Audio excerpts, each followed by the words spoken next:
rahmatullahi wa barakatuhu. Bismillahir Rahmanir Rahim. We have all undoubtedly heard of the shooting of Malala Yousafzai, which horrified many across the globe.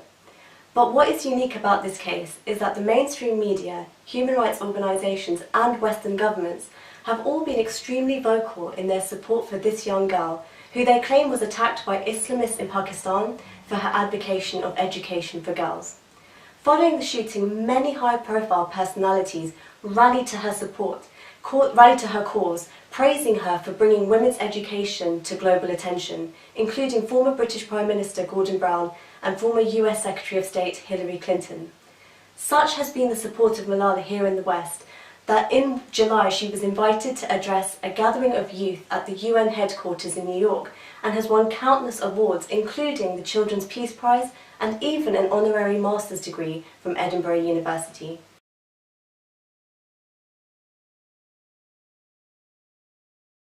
The cause of improving educational rights for girls in Pakistan and globally is indeed a noble one.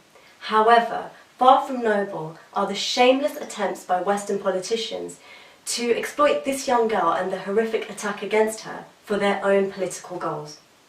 If Western politicians were truly concerned about the education of Muslim women, then where is their condemnation of hijab and niqab bans in secular states such as France, Belgium and Turkey, which have deprived Muslim women of a good schooling simply for abiding by their Islamic dress?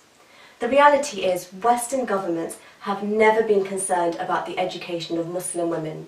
Malala Yousafzai is simply the latest poster girl in their century-old narrative that Islam deprives women of rights, a narrative aimed at distancing Muslim women from Islam and at intensifying the propagation of the secular democratic model in the region.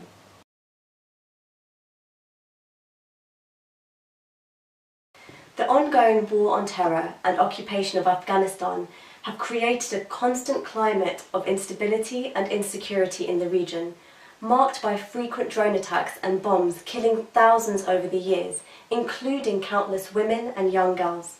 And it is this climate which has been highly detrimental to their pursuance of a serious education.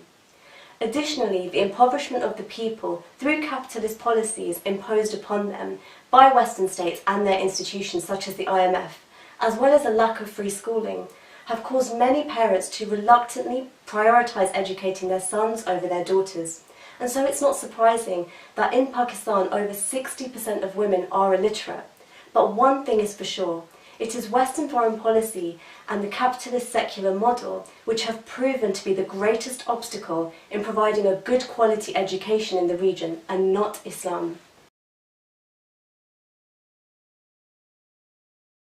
Islam views education as a right for men and women alike, because the Prophet Muhammad ﷺ said, "Seeking knowledge is obligatory upon all Muslims."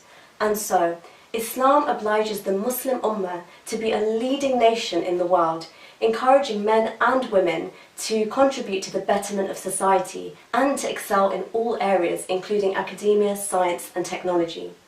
However, all of these educational rights of women can only be guaranteed by a system which truly values the importance of female learning. That system is the Khilafah system, whose constitution is based entirely upon the Quran and the Sunnah.